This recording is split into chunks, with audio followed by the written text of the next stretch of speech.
The flagship laboratory for alternative energy in Colorado is trimming its workforce. Critics say it's a sign of things to come for the green energy industry. CBS 4's Sean Boyd live in Golden at the National Renewable Energy Lab. And Sean, NREL says it is cutting jobs through voluntary buyouts.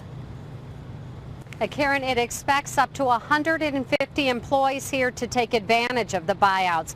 About 10% of the workforce here. The implications for the green energy industry are still unclear. But when a lab that promised to help create jobs is cutting jobs itself, it can't be good. NREL says the job cuts are the product of budget realities. We look out on the horizon and do not see a scenario that would enable the lab to avoid significant cuts in the future. Communications Director Bob Noun says 98% of the lab's funding comes from the federal government, including nearly $300 million in stimulus in 2009. Money that was to create jobs. A year and a half later, NREL is cutting jobs. So you have the desire to create green jobs, but all we're creating are pink slips and red ink.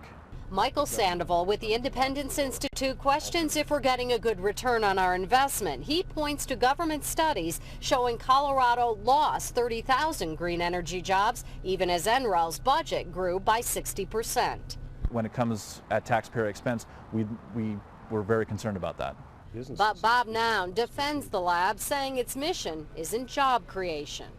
Our role here is to create technology, hand it off to industry so they can create jobs and grow.